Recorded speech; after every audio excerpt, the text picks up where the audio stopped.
In the second part of our startup stories in partnership with Baltic Ventures, Talk On to Walk On is once again delighted to share a conversational insight into the mindsets of impressive entrepreneurs. We have Rebecca Garcia of Cubode, who are making coding and data analysis much more accessible to small and medium-sized companies. Peter Lydon of Birl, tackling the environmental impact of the fashion industry by allowing customers, with one click, to trade in used clothing for credit on their favourite brand websites. And Paul Williams of Ittybit, who has created software that tackles problems such as uploading, storing and converting video, audio and image files at a massively reduced cost.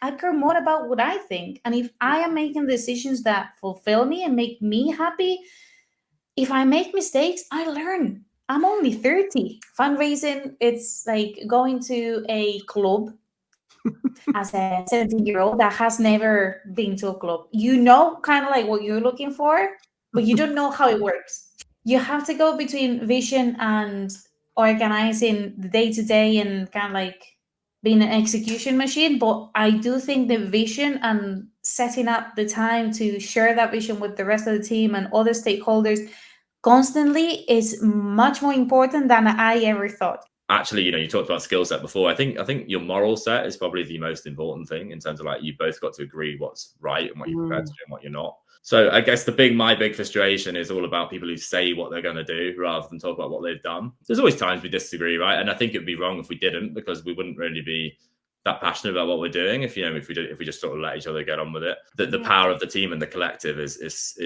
amazing, really. 10 people working together is like 100 people working apart, right? You should hire people who are better than you, but you should also understand the job and understand the role. And I think if you're not able to basically do a lot of things on your own, I think you'll really struggle. You shouldn't invest in somebody who needs the advice. Like, do you know what I mean? You're trying to find investments where if I didn't invest, the founder would do this anyway. In terms of things that really impacted me in school, I was always entrepreneurial. I was the guy who would buy sweets at the store and sell them for a markup at lunch, right? Like that. I've always been like that. Even if you think their business idea may not be directly relevant to you, their stories and mindset insights are definitely for everyone. You will also get to see our passion for business and why we have invested in the Baltic Ventures Tech Accelerator, and how the power of conversation and community created at Baltic Ventures has collectively provided these founders the courage and confidence to walk on towards their dreams. If you love what you hear and want to learn more about becoming an investor or applying for the next Baltic Ventures cohort, go to balticventures.uk. If you want to learn more or connect with any of the brilliant businesses featured in this series, all details are in their show notes. We're proud to be playing a small part in the journey of these fabulous founders. So let's talk on to walk on with Rebecca, Paul and Peter, and let's see where it leads. Okay, well, we'll have to open with welcoming Peter to our Talk On to Walk On podcast and also to our home because you're in our office. It's a long story, but we welcome you to our house and I can't wait for you to share your story. And we're just going to dive in, as I've done with all the Baltic Ventures cohort, and start with how your business, Birl, is looking to revolutionize the fashion brand industry, and how you are going to unlock apparently 2 trillion of idle branded items in our wardrobe. Is that right, Peter? Well, no pressure at all. I think I think what we're really trying to do is, our sort of motto is make better easier, really. So it's trying to get both brands and customers engaged in being better. And the way we're doing that is creating a really easy to adopt solution for brands to add onto their sites, to encourage their customers to trade in existing and old product when they buy new, essentially. So it's almost like every time you buy something new, give something up that you'll get credit for that someone else can use, rather than it laying idle in your wardrobe. And then that's where that sort of value of 2 trillion comes from, where people aren't using those items and therefore we're making new, and actually there's so much stuff that's unused, isn't there? You definitely can't knock that idea when it comes to the environment and sustainability and all those important issues. But talk us through what that actually looks like Talk us through the steps of, for example, I have a load of, let's manifest, Adidas shoes, trainers in my wardrobe. I can't quite afford another pair, though I've got my eye on a pair. And I also feel a bit guilty about all the stuff that I'm collating. Yeah, definitely. Yeah. So essentially you go on a brand website, in that case, the Adidas website. And as you're sort of near the add to cart button, you'd see Birl and the ability to trade in products that you've previously purchased. And there's two ways of trading it in. You can either trade it in via trading portal. So you can trade in anything that's been bought by other retailers. So let's say you've bought it from JD or any of the other big retailers, and you can go that way and get a set credit per category. Or the sort of more sophisticated and exciting part is you can log into your existing Adidas account and trade in directly from there, and then that will give you a credit based on exactly what you've paid for it. So you can give brands the option of giving a more meaningful credit for customers, because they know exactly what the item is that's coming back. And then the more exciting thing for you as a customer is that you'll get that credit immediately, so you can spend immediately before you even send the item back. And the way that we do that is we're pre-authorizing card details, so that if you don't send the item back, or you send the wrong item back, or what have you, we'll just recharge you for the credit or a portion of the credit that you've received. But the big feedback we've had in our sort of market research is that for consumers to move away from other methods, they've got to get that credit immediately, because they can't get the immediate credit from eBay or Vinted or what have you. And for brands to sort of really engage with this, they want that conversion immediately. They don't want you going away, waiting for your credit, and then finding out that you've got another bill or something else that you want to purchase, and therefore you've never purchased, as it were. So it's all about that immediacy for both the customer and the brand. And that's very different to some of the other sort of upcycling, recycling of fashion type businesses that I've read about. Because if I'm right in saying you're focusing on the brand, so you're encouraging people to go to the website of the brand rather than the retailer, and that must be great for the brand too. Exactly, yeah. So for people that sort of are less familiar with retail, a brand makes roughly double the margin by selling directly to the customer than they do through their wholesale retail network. So every time you buy directly from, let's say, Adidas again, they'll make double the margin if they sold it to JD Sports and then you bought through JD Sports. So every time the brand can encourage a customer to shop directly is a massive win for them, and hence why direct to consumer e-commerce has been such an in vogue thing in the last sort of 10 years, as it were. And you do hear about, as well as witnessing firsthand, people who have tons and tons of clothes and shoes in their wardrobe, which are in great condition, but are hardly worn. So it's a little bit of a nudge, isn't it? It's like nudge economics, where you're sort of nudging people to say, well, instead of going through all the hassle of taking a photograph of it and putting it on Vinted and then waiting to see if it sells and adjusting the price and all of that hassle, you can just click on Birl. If it's a brand that you want to continue buying and you've got branded stuff in your wardrobe, and hey presto, you're done. Exactly, yeah. It's one of our big sort of activations we're looking to do in the next few months is to integrate with email comms, so that you'll receive an email 6 months or 12 months or 2 years down the line after you've bought something to just say, are you still using that? Because if not, straight in for credit. So it's just a really easy way of going, oh, you know what, I do really want that dress or that pair of trousers, what have you. I'm not using something and I have it for credit, rather than sort of having to think about it. And I think the other thing that's really interesting in this space is the emphasis is all on the seller at the moment, and sellers can't be bothered, whereas buyers are quite happy to look for things and try and search for things. Think about like the used car market. You'll try and find that exact color that you want, or that exact trim, or what have you. And you put effort into it. And I think it's about trying to move away from the onus being on the seller and then moving it towards the buyer. And I think we'll get a lot more traction in that space. So we've got a few ideas, sort of customer to customer ideas, and turning brands into marketplaces and things like that, where we put the emphasis on the buyer rather than the seller. And I think that's really where the end goal is, as it were, rather than that is it at the moment. So where are you now in terms of attracting those brands? What are you having conversations? Have you converted? Where are you now? Weirdly, we're in a lucky position because we have a brand ready to go. We've got a fantastic brand which are called Lavenham, which they make everything in the UK, so it's a really good fit for us. Their sort of slogan is "Be Better." And it's a lovely fit for us, and they've got an award-winning website, so the products can look amazing, what have you. Just getting live. We'll hopefully be live in the next 1 to 2 weeks, but we're in London yesterday to speak with a another really good brand who are based on Savile Row, and really exciting British brand that's making a lot of waves in the US and Japan, a bit bigger as well, which is really exciting. And we've had probably 5 or 6 other really good demos, and people just waiting to see it live and go from there. So in a really exciting but really frustrating position at the moment, because we just want to get going and get that traction. I feel like that's where we'll do better, as sort of in life, as it were, rather than the pre-life stage of a startup. That frustration is very common, isn't it? When you're just ready to go and you're waiting for that breakthrough. Every entrepreneur who has a success story always remembers those moments. And it's in those moments where, obviously, I'm not going to talk about giving up, but it's in those moments you've got to hold strong, haven't you? And really stay true to what you've worked on and what you believe in. How is your mindset around that? Definitely, yeah. We've been through that the last few weeks of just sort of saying, what can we control and what can we do the best on that we can control? So we're like, what are the really rubbish jobs that we can do now before we're live that we might not have time to do? So one thing we've been working really hard on is sort of automating our sales funnel so that when we go live, we can do that, a lot larger scale. So I've been very familiar with HubSpot recently, and just social media and just trying to find everything. But we've got 600 brands now, and an average of 4 or 5 contacts per brand, ready to go. We've got all their LinkedIn profiles, so we've made a load of progress on that. So I think, in answer to your question, as less associated with what we're doing, but just in general, I think it's controlling the things that are in your control, and just also turning up every day and being repetitive and just saying, look, we're going to move it forward as much as we can, and then as soon as we're ready to go, we all that foundational work will push us forward quicker, if you know what I mean.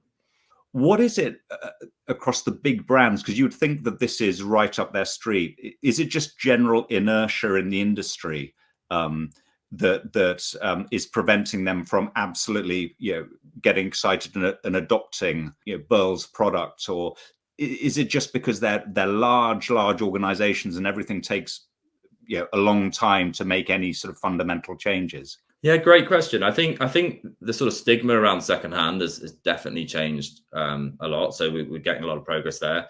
I'd say sort of 2020, 2021, we've seen a bit more progress in the States with the bigger brands. So Levi's and the North Face and Patagonia and the sort of brands that you'd expect now have resale programs in the States.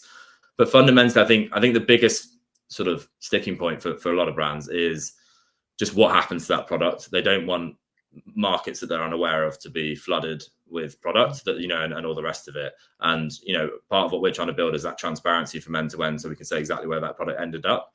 You'll have seen probably in the press recently of being able to see piles of clothing in the Atacama Desert from space or products ending up on beaches in Africa and what have you. And a lot of brands are conscious of the fact that there are murky players in the background who are just pushing the problem elsewhere until they can really get that transparency of what's happening with the product. I think they're a little bit worried about their sort of brand reputation, as it were.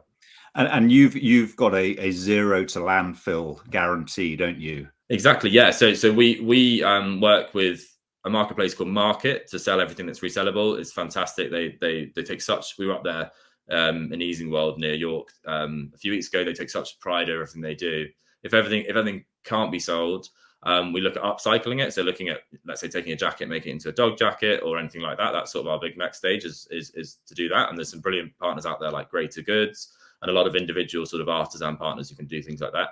And then at that point, we then work at sort of breaking the remaining product down into different options. We'd love to get to fiber where we can turn it back into yarn for clothing. But at the moment, there is some really good solutions about turning it into cleaning products or wall insulation and things like that. So the product's still used, doesn't end up in landfill. And we can get to that point where at least everything's used rather than it going to waste, as it were.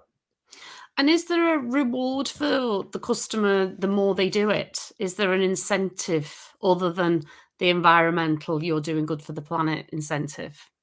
Yeah, the brand we were talking to yesterday were really keen on that, actually, of offering sort of VIP benefits for people that do it more often. And I think as we sort of develop, we might have our own Birl app where we can offer more for sort of people that are doing it more often and unlock different benefits. But for sure, yeah, that's definitely something we're looking at once we've gone live and get going.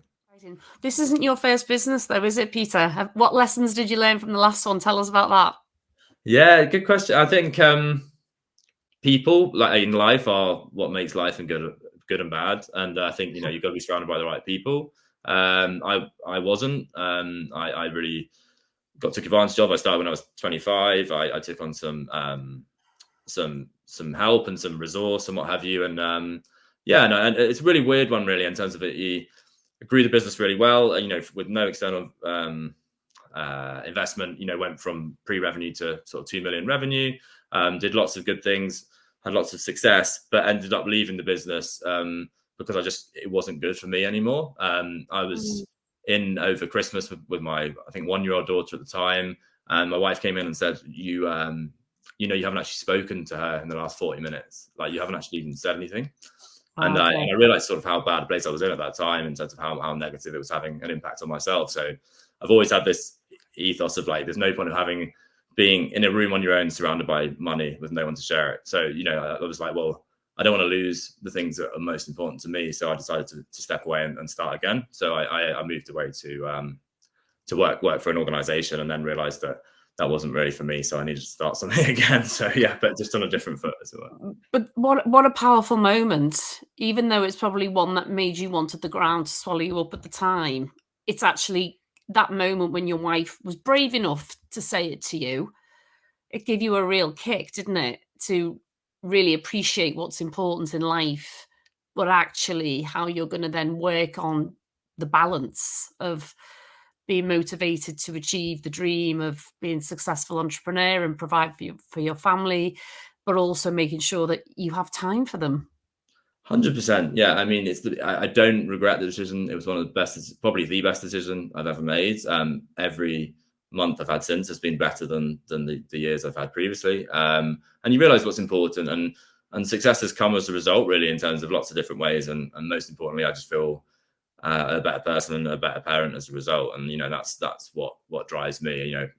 Very lucky to have had 2 amazing parents myself, and to be in a loving household. And I just realized the value of that. And without that, then I don't think the rest is possible, as it were. So it's really important for my children that they have a father that's engaged. Yeah. And I think that I've got no basis in stats to support what I'm about to say, but I think that the idea of, I think it's far more common for people who have jobs with companies as employees than thinking, oh, I could set up my own business, and set up their own business, struggle and find it difficult, and come back into the workplace as an employee and realize that maybe they're not so entrepreneurial as they thought. But with you, it's the opposite, isn't it? So you tried to go into get a normal job being employed, and thought, and there was something, a scratch that needed itching, for you to then say, no, I want to go back into being an entrepreneur. Where you just talked about your family. Where do you think that comes from, that drive and that entrepreneurial spirit? Yeah, definitely. My mum is an absolute superstar. So, like, my parents are both optometrists. Have always had their own practice for 30 odd years, and my mum's done all the business side of things outside of the optometry as well. She still does, actually. She doesn't see anyone see any patients anymore, but she does all that side of it. So definitely from her, that obviously they've been entrepreneurial, but not fully entrepreneurial, because obviously there's still sort of a lot of clinical side of it as well. But it's weird. My brothers are both teachers. My family are all very much employed. So they were outliers, and I guess I've taken it from them. But I think there is always that inherent nature part of it as well. Some people just aren't made to sort of fit into an organization, and they realize they need to do their own thing as well. And we'll come on to your business partner, Cam, in a minute. But in those moments, who is it that you think, should I go? And you probably don't think, should I ever go back into the corporate world or whatever? But if you had a wobble, who would it be that you would talk to about that? And has that ever happened? I'm lucky that, I've got, I'm not actually someone who surrounds myself with many people, but the people I do surround myself with are really useful. So ironically, actually, both my brothers would be really helpful in that. But, my wife and my mum would be really helpful. And I've got a couple of good friends as well in terms of that way. But for me, sort of key advice comes from family, I think, rather than friends. Family are always there, aren't they? Whether they like you or not, they'll always put up with you. So, are you good at opening up, Peter? I don't know. I think I'm good at listening to other people, but I don't know if I'm always good at discussing my own problems. But I have learned from previous sort of the need to open up, as it were, compared to sort of previous generations. But there's always improvement, isn't it? I think it's about sort of owning when you've got it wrong and trying to be better. But I'm better in my 30s than I was in my 20s, but hopefully I'll be better in my 40s than I was in my 30s. Yeah, that's actually a really good point. So your business partner, tell us about him and how that all came about. Yeah, sure. So one of the great things of working in that organization was that Cam was there, and we got on really well, and both of us, he had that itch to scratch that he'd never been able to scratch, and we sort of aligned, and an opportunity came to sort of do Birl, and he massively helped me as well when I was leaving what I was doing previously. I reached out to him to Cam to work and to sort of say, where would I fit into a tech organization? It was always that side of e-commerce, and that I'd always had more time for, rather than sort of the buying and selling of goods. And he said, oh, you'd be in a product role and what have you. We actually need someone with your experience at the moment in the organization, in Sorted, that we were working in. So he did me a massive favor to give me that sort of chance. And yeah, and it's just gone full circle, and we decided that we were going to work together and do something together that we both knew that we needed to do and wanted to do. And I think also both of us have got small children, and we wanted to build something that was positive as well, but in a commercial way. I think it is a balance between, building something for something's sake, but it never actually is any use, or it's never sustainable, and actually building something that is commercially beneficial for both brands and customers. And then you feel like there's a real growth and exit plan there. You can do something properly, tangibly good, if you know what I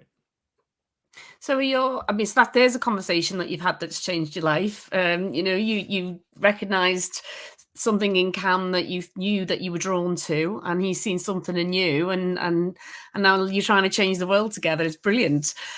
Do you have complementary skills, or do you clash, or how does that work? Good question. I think that was one of the reasons why we started together, as we knew we had different experience and different skills. There's always times we disagree, right? And I think it'd be wrong if we didn't, because we wouldn't really be that passionate about what we're doing if we just sort of let each other get on with it. But yeah, we definitely have complementary skills, and as we build out a team, we're very much about bringing in skills that we don't have as well. It's very easy to bring in people to do things you don't want to do, and what we're trying to do is bring in people who can do things better than us, and that's sort of the area. So very much now Cam's now more on the sort of investment and stakeholder management and all those sort of elements, and I'm more look after sort of products and sales. So we've just in the last few weeks sort of moved stuff out just because of how much work there is now to do, and just trying to understand how we can reach full capacity, as it were, whereas before we used to do a lot more together. I like the Peter. I liked on your LinkedIn, I think it was this week, and you have a weekly high five, I think that you call it, and you had something on there it was the quote about if you want to go fast, go alone, and if you want to go far, go together. And I assume that you can use that quote when you're talking about your co-founder. I believe it's an African phrase. That there's actually a fantastic running club in the Baltic Triangle called, I'm going to get it wrong now, I think it's Two Step Collective, and it's all about sort of social running and the idea of that if you do things together, then you'll run more and you'll be better. And they've got this lovely mural in the Baltic, which is the picture that I took of people running together. And yeah, I very much believe that, like, we can all do so much, and maybe in a quicker time frame on our own. But if we the power of the team and the collective is amazing, really. 10 people working together is like 100 people working apart, right? So I think it's so important that we stick together and don't forget that end goal of trying to build something that's really meaningful and change the world, hopefully.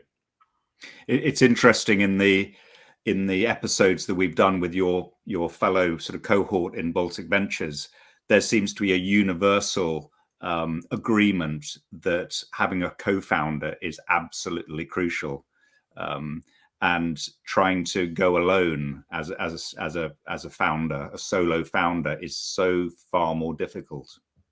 Definitely, I can speak testament to that. That was what I did the first time, and it's not about just output. It's about those days where you're having a bad time and the other person brings you up. And also, if there's two of you, the likeliness of one of you having a good day to move things forward it is so much more likely.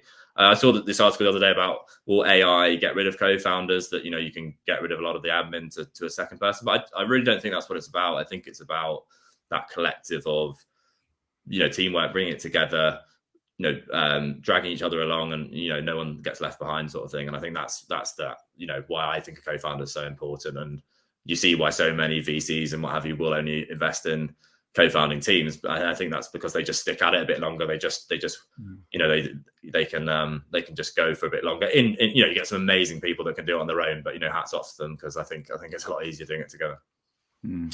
Yeah, it's a bit of. I was talking to somebody there, and she's been stung.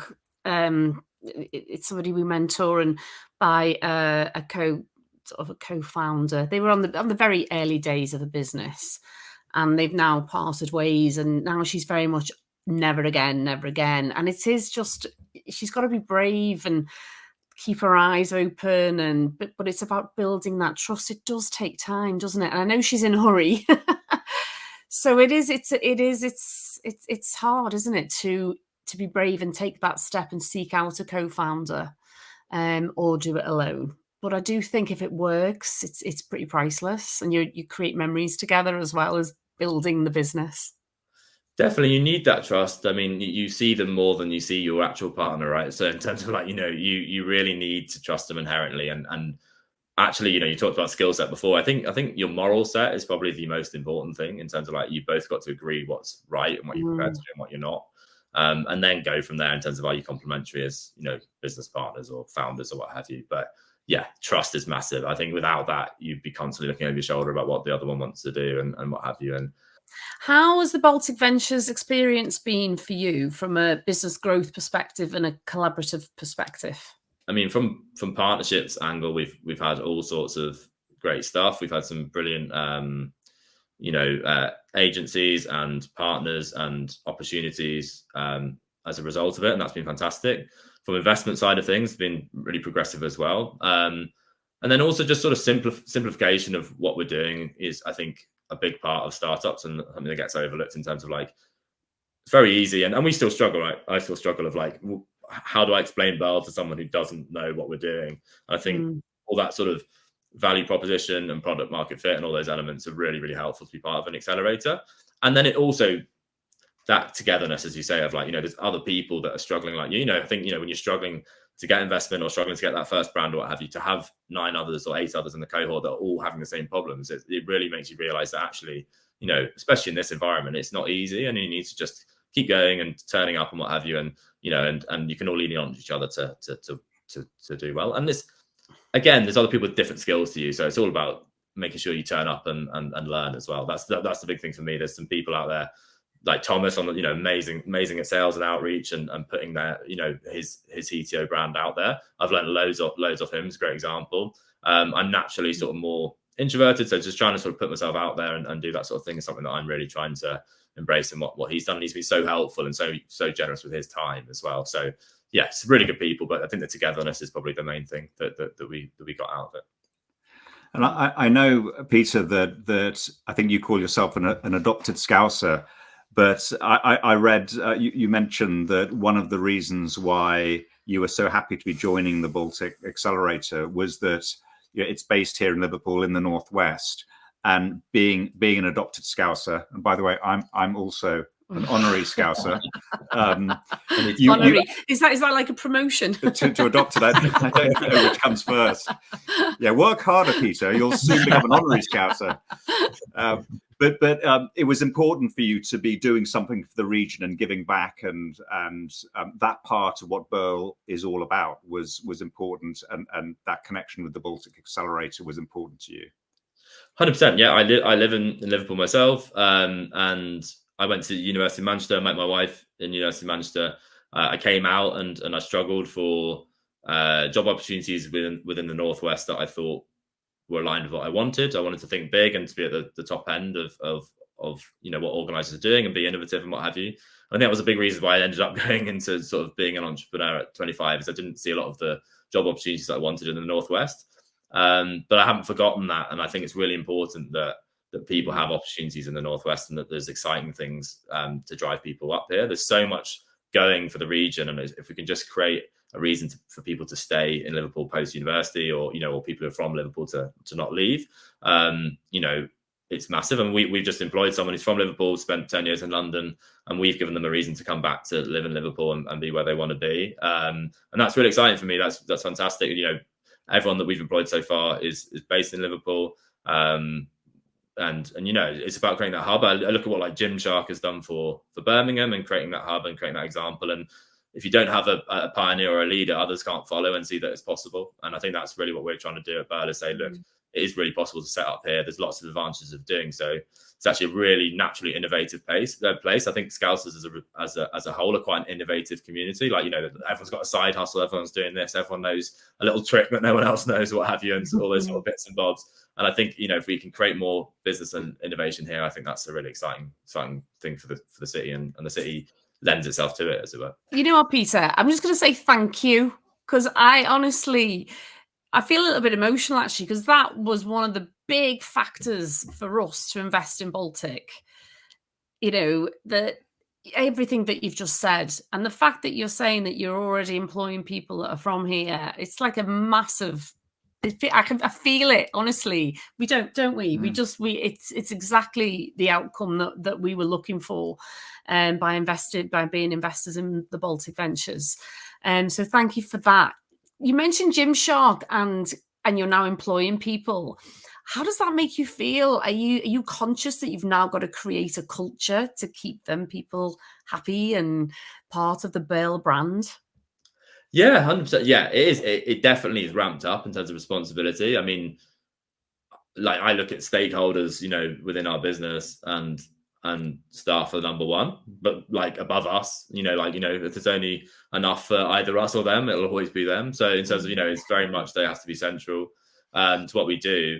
It's difficult, isn't it? I think in this world of sort of remote first and not having office spaces and all the rest of it, how you sort of create that culture and enable it. And I think transparency is a big part of that, of really just trying to explain, this is what we're trying to do, you're part of this. You know, I very much view Birl as ours as a team rather than ours as Cam and mine, and try and do that. But I think we're going to have a big challenge, right? You know, it's difficult to keep people engaged and what have you. And I think it's just about listening and trying to understand what's really important for them, and trying to answer their needs as best as possible in the most financially realistic way as possible. That's the problem, isn't it? Some people have needs that just aren't really answerable. So we're just going to hopefully be able to align ourselves with people that are prepared to bear with us as we sort of grow as well, I think.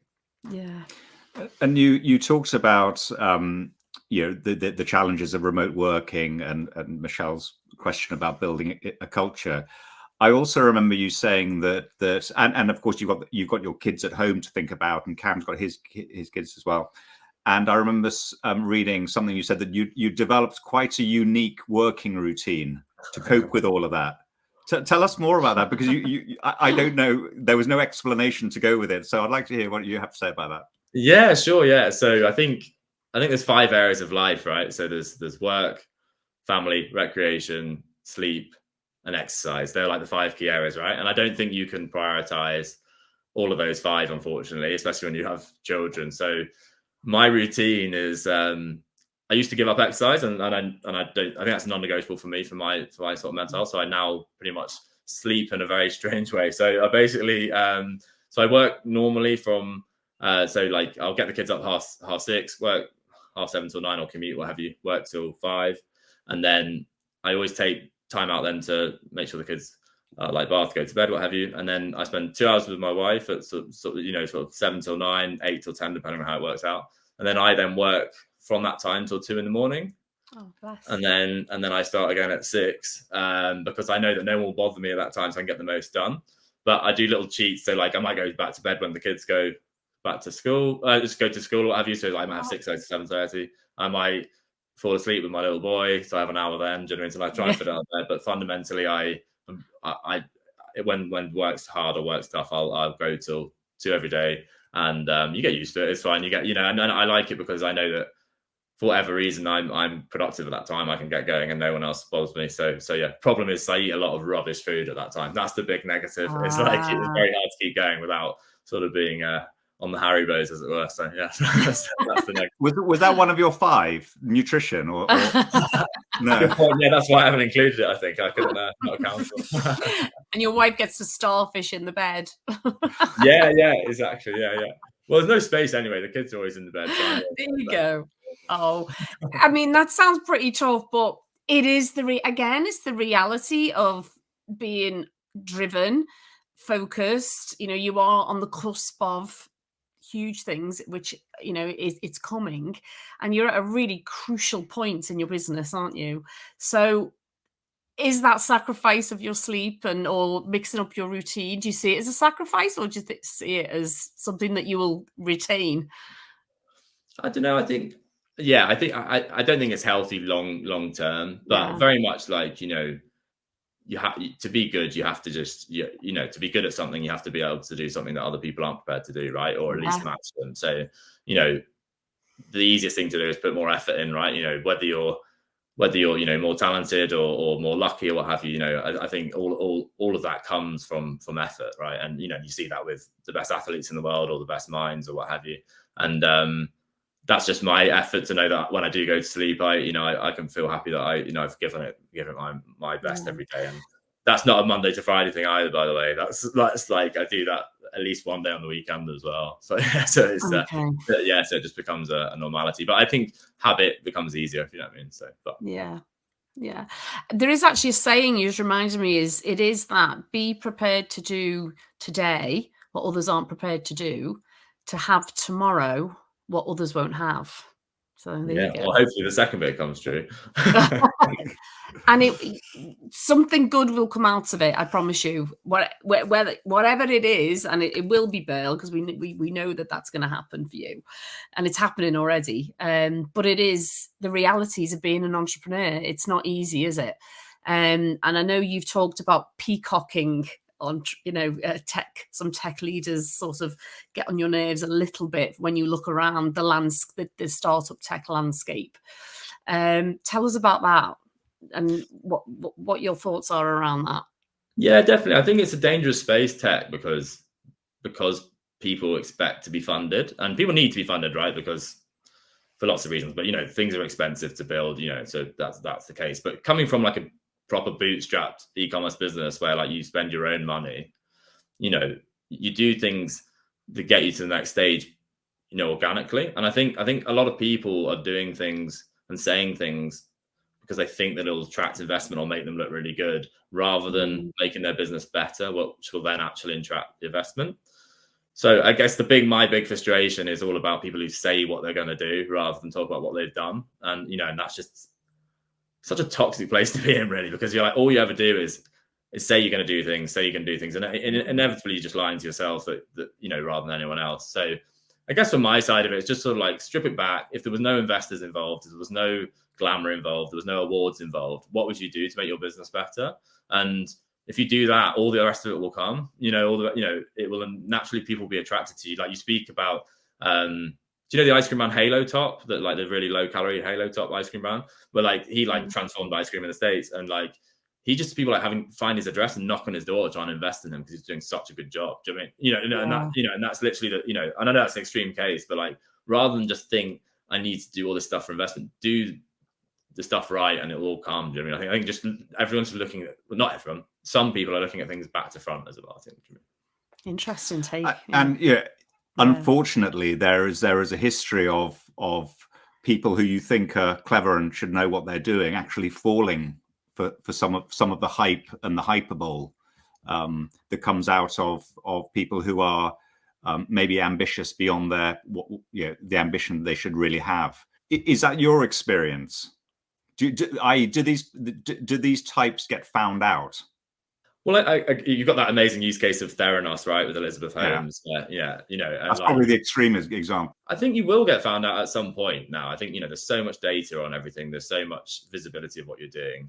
But equally, to your first part of the question, people are definitely being brought along for the ride. You know, there are some really good storytellers that are getting people to invest and what have you as a result. So I think both sides, need to be a little bit more conscious. But I think it's hard to explain, but I think even when, you know, as a founder, when you're looking at an investor, if you get a bad feeling they're not aligned with you, be prepared to make that tough decision to not take the money. Like, you know, so it's really hard to do that. And I've made the mistake of doing that with my first business, but a month or so of pain of trying to find out a way of paying the mortgage is a lot better than having 5-6 years of dealing with someone you don't want to speak to every single day.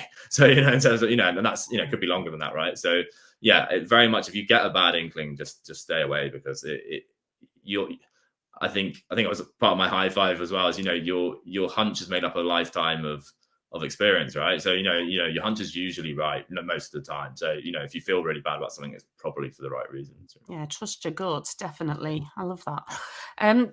Coming on to your, I'm going to tell you we had a chat when you arrived here about a certain person who I go to jelly when we speak, and it's not you. It's not Patrick, and he knows exactly who it is. And Peter's laughing. I know it's not me. And because we've been asking the cohort about the inspirational leaders, and you may have a particular business one, but we did talk about, and I have to bring him up, Jurgen Klopp. Is this your jelly? Is it? Yeah. And they say don't meet your heroes, but I met him and I did go to jelly. So tell us about why you love him. I just think for someone to come into this city who's not even from the UK and bring people together and give people hope like he has, it's just absolutely amazing. I just think the way that he's managed to get people to hope again. I mean, look, we're all in a really privileged position, right? We all work on stuff we want to, but imagine you're going to warehouse every morning, what I mean, and there's not many job opportunities for yourself, or even worse, you might not have a job, right? And Liverpool is your religion, right? In terms of that's the thing that you get up for every day, and that man has given hope to those people, and over a long period of time, and he's just behaved impeccably. He's never, I know he has jokes about things, what have you, but he's always stood up. He's always shown passion, and the reason why he's leaving, right, is because he doesn't feel like he can give 100% anymore, and that's just massive. Like to be able to look yourself in the mirror and go, I can't give 100% of myself anymore. That's so transparent and so powerful. So I just have so much time for him, because he brings people together that wouldn't be brought together in any other way, and he just gives people hope. And I think we all need hope, right? We're living in a relatively dark world at the moment, unfortunately, and to have that thing that gives people a reason to get up in the morning and enjoy their weekends or whatever, is massive. And we all know how big LFC is for Liverpool, and as a city, and and there's been some dark times, right, for LFC, and and he's brought that back, and I just think that's, I can't thank him enough. I think he just makes the city a better place, and I just hope that he decides that he can give it more and stays for another 20 years, because it'd be a better situation. But everything you've said there is just, again, what we bang on about, isn't it, when we talk about him, especially me. I know. We'll manifest Adidas for Birl, and let's manifest Jurgen Klopp for Talk On to Walk On, because what a dream guest he would be. But he's definitely on the vision board, only as a guest. Listen, we went to a match at Anfield, and in one lots of matches. I know, but we went to one particular one where there was Daniel Craig in the stand, about 100 yards away, and then there was Jurgen Klopp down in the dugout, and of course, I could have been invisible. Are we going to close up with our quick fire? Did we ask you how you switched off? Is it running? Running, yeah. I'd like the runner's high is great. If when you put it in and you get it at the end and you just feel there's endorphins going, definitely big thing. But anything with the ball, I'll watch. So that very much helps. So in terms of anything that involves ball sport, I'll happily participate or watching as well. So will you give me a sneak preview? Because I know in your high five you're trying to run 200 kilometers in Lent. And last week you had got to 37 out of the 200. So when you post later on tonight, are you allowed to tell us now? Because I guess the podcast episode isn't going to be coming out tonight. So tell us now how many kilometers you've done. Yeah, good question. I think I'm up to just about 80. I did 16K the day before yesterday. So I'm doing the St. Helens 10K on Sunday. So I should be not far off 100 by the time I finish off that. But I can't give you an exact figure. I should have prepped beforehand. That's okay. And just before we come to the Dragon's Den or Apprentice question, what is the dream for Peter? What does, I know you say you don't like looking forward too much, but if when we get you back on Talk On to Walk On in a few years' time? Yeah, sure. I think I was given one objective by my parents, which was to give my children the same opportunities they gave me. So that's the overriding thing.